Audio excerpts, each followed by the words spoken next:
Saludamos al doctor José Antonio Crespo, analista político en este espacio de noticias de Grupo Fórmula.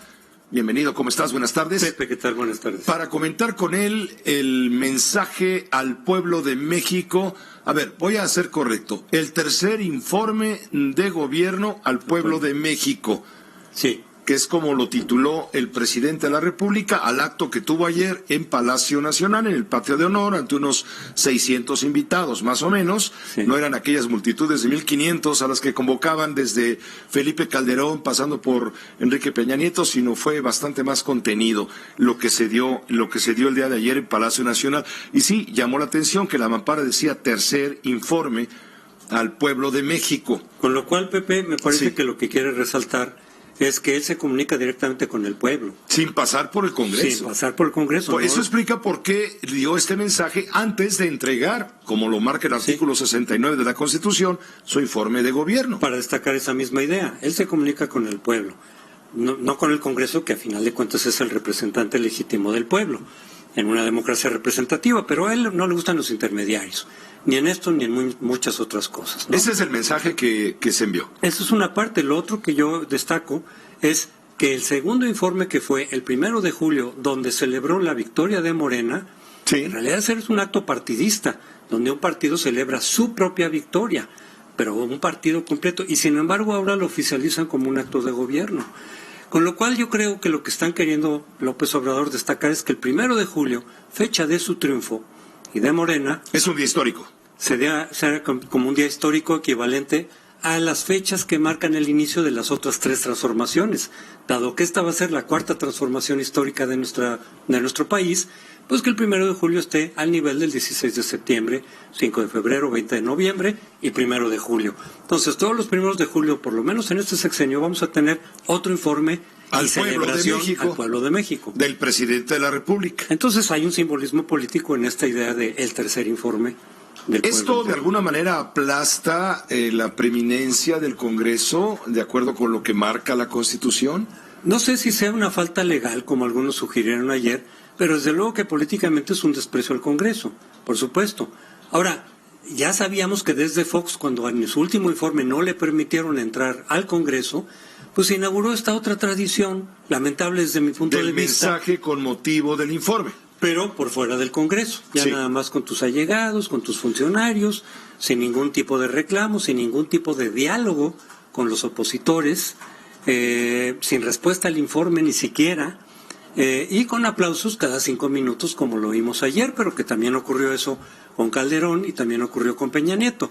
Y ojalá que Morena, pues si realmente se considera como un representante mayoritario, etcétera, buscara algún nuevo formato de diálogo en el Congreso y con el Congreso, algo más democrático, más republicano. Pero te van a decir, ese diálogo ya existe, sin intermediarios entre el presidente de la República y el pueblo que lo eligió de manera brutal y aplastante, con 30 millones de votos, 53% del padrón electoral, y que ahora no solamente no ha bajado, sino al contrario, la aceptación del presidente se ha elevado prácticamente al 70%. Por redondearlo, un 70%. Cercano al 70%, sí.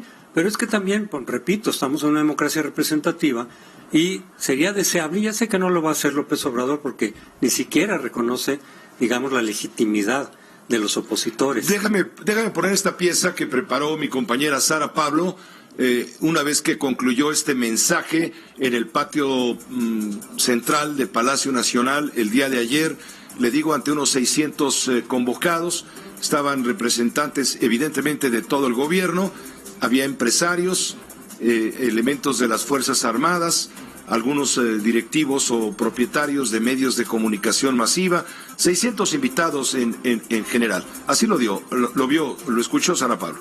En el mensaje con motivo de su informe de gobierno, el primero según la ley y el tercero si se consideran los que presentó a los 100 días de gestión y el 1 de julio, a un año de su triunfo, el presidente Andrés Manuel López Obrador aseguró que es mucho lo alcanzado en busca de los ideales de honestidad, justicia, legalidad y democracia. Ya se nota, aseguró que no es solo un cambio de gobierno, sino un cambio de régimen. Mientras los que se oponen al cambio viven aturdidos y desconcertados, la mayoría de los mexicanos apoyan la transformación y están contentos feliz, feliz, feliz. Se refiere a la oposición, dice que no se ha podido reagrupar e incluso el presidente pues tocó madera porque dice que no quiere que haya resistencias a lo que él denomina la cuarta transformación. Están nerviosos o incluso fuera de quicio. Sin embargo, no han podido constituir, y esto lo celebramos, y toco madera, para que no se pueda crear un grupo o una facción con la fuerza de los reaccionarios de otros tiempos. Además lo digo con respeto, no quiero que se entienda como un acto de prepotencia o una burla, es lo que estoy percibiendo. Están moralmente derrotados. El presidente pues habla de su gran desafío y es la seguridad. Ha señalado en este mensaje ante políticos y empresarios que este representa pues el principal problema que le ocupa y le preocupa. Sin embargo, dice que en mucho tiene que ver con que en gobiernos anteriores no se enfrentó de manera adecuada el problema de la inseguridad y la violencia y por eso ahora pues los resultados tampoco son alentadores. Sigue habiendo violencia e inseguridad, pero él insiste en que se va a solucionar. Recuerda que todos los días se reúne con el Gabinete de Seguridad y en este sentido dice que es necio, que es persistente y que va a lograr que haya una pacificación en el país, pero sin duda pues es el gran pendiente. Aunque todavía tenemos que trabajar mucho, porque no son buenos los resultados en cuanto a la disminución de la incidencia delictiva en el país y que está atendiéndose el problema, pero constituye nuestro principal desafío. Pero yo soy un hombre de desafíos, de retos, y soy perseverante, y por eso puedo decir que estoy seguro que vamos a lograr serenar al país, se va a pacificar México.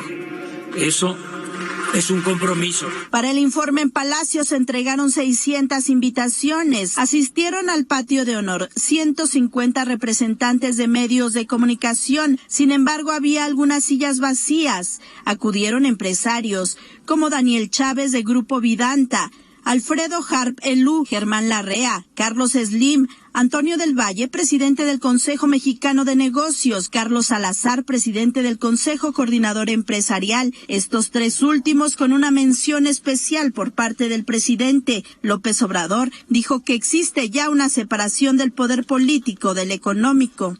Los empresarios están cooperando con mayor compromiso social, invierten, crean empleos, aceptan utilidades razonables y pagan sus contribuciones. En materia económica, el presidente López Obrador celebró que no hay recesión y dijo que en los primeros 7 meses del año se han creado más de 300,000 nuevos empleos formales, pero 1 millón si se toman en cuenta programas como Sembrando Vida y Jóvenes Construyendo el Futuro. La Bolsa Mexicana de Valores, dijo, se ha mantenido estable con una ganancia de 2% en lo que va de su gobierno. Tenemos finanzas públicas sanas. La recaudación de impuestos aumentó en 2.6% en comparación con el año pasado. La economía está creciendo poco, es cierto, pero no hay recesión. Además, ahora es menos injusta la distribución del ingreso, es decir, hay más desarrollo y hay más bienestar. Dijo que el Estado no puede rehuir su responsabilidad con la justicia social. No es jugar limpio utilizar al Estado para defender intereses particulares y procurar desvanecerlo cuando se trata del beneficio de las mayorías. No es ético ni lícito defender la facultad del Estado para rescatar instituciones financieras en quiebra y considerarlo una carga cuando se trata de promover el bienestar de los más pobres, de los desfavorecidos. En su discurso recibió aplausos en unas 30 ocasiones ante los presidentes de la Corte, Arturo Saldívar, y de la Cámara de Diputados, Porfirio Muñoz Ledo. López Obrador dijo que se vive un auténtico Estado de Derecho. No se mete ya en las decisiones de otros poderes. Estaban ahí también el fiscal general Alejandro Gertz Manero, el presidente de la Comisión Nacional de Derechos Humanos, Luis Raúl González Pérez. Hizo un llamado al Congreso para que apruebe, si así lo decide, la revocación de mandato de los gobernadores, todos ahí presentes. López Obrador reconoció su colaboración, sobre todo en materia de seguridad. Con imágenes de Oscar Rea, en Grupo Fórmula, Sara Pablo. José Antonio Crespo, más allá de la proclama victoriosa, de los grandes logros y compromisos cumplidos y bueno, también los grandes pendientes, sobre todo en materia de seguridad y materia económica, eso quedó claro. A mí lo que me pareció más rotundo fue justamente del discurso presidencial, fue el desafío a los adversarios de la Cuarta Transformación, poniendo en evidencia que no hay forma ni fuerza de una oposición, que la oposición está moralmente derrotada, que la oposición los que forman la oposición parecen almas en pena. Sí, es cierto que la oposición partidista, porque yo creo que a veces López Obrador en este tipo de calificaciones mete en el mismo saco a todos. Eso no es culpa del presidente. A todos los críticos, a todos los adversarios, a todos los que le cuestionan cosas, a las organizaciones civiles, etcétera. Pero si hablamos de la oposición partidista, es cierto que están muy boquibajeados, ¿no? Es decir, raquíticos, anémicos. Sí, y muy desprestigiados quedaron, sobre todo el PRI, el PAN en alguna medida, muy divididos internamente, muy fragmentados. Es verdad, y que no han logrado, y les va a costar trabajo, presentar una alternativa confiable para la ciudadanía. En eso es cierto, pero cuando vienen ya las invectivas, cuando vienen las descalificaciones, eso de que están moralmente derrotados y que ojalá, y la reacción, compararla con la reacción del siglo XIX, es porque tomó esta frase de Benito Juárez, esta de la reacción está moralmente derrotada. Algo parecido dijo Juárez. Bueno, pues es la comparación que siempre se hace a sí mismo de Juárez. Él es el Juárez, el Madero y el Lázaro Cárdenas del siglo XXI. Entonces sus críticos, los disidentes, los opositores, pues automáticamente están del lado de Miramón, de Santana, y en el caso de frente a Madero, pues de los huertistas, de los golpistas huertistas. Entonces es una visión maniquea de la historia que siempre ha manejado y que políticamente le es redituable frente al gran público, pues que le cree todo ese discurso, ¿no? Pero no ayuda desde luego ni a la convivencia, ni a la discusión razonable para el país, ni al debate racional sobre por dónde tenemos que hacer las cosas, que se puedan aceptar, digamos, algunas sugerencias o algunas correcciones de las decisiones que él tome.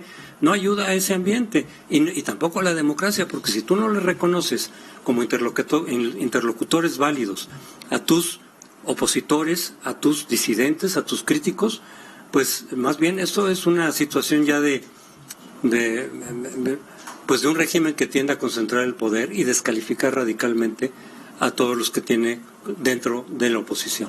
En ese sentido, a mí me queda claro, el presidente de la República está diciendo en este tercer informe al pueblo de México, está diciendo voy derecho y no me quito. Sí, desde luego.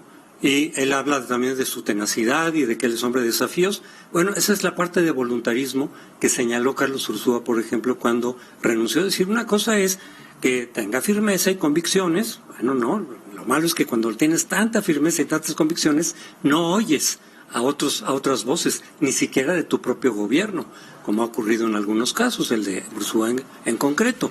Pero tu argumento es un voluntarismo. Pero ¿por qué los voy a escuchar si están moralmente derrotados? Si no tienen que decir, están en contra de los cambios, y están en contra de las metas del país, y están en contra del pueblo. Pues eso es lo malo, esa polarización no permite un diálogo racional y razonable y civilizado.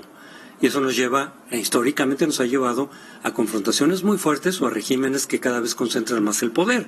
Pero en lo de la seguridad, por ejemplo, dice, no hemos tenido los resultados adecuados, pero yo estoy seguro porque soy hombre de convicciones. Pues no basta, ese es el voluntarismo. Se requieren estrategias concretas, se requiere oír a los expertos, se requiere corregir cuando las decisiones no son las adecuadas, Pepe. Pues muchas gracias, gracias por ayudarnos a analizar este informe, esta comunicación que tuvo de manera directa el presidente de la República con sus votantes y con el pueblo de México. Gracias, Pepe. Buenas noches. Con todo noches. el pueblo, hasta los que no votaron por él, por supuesto, claro. todos escuchando. Claro.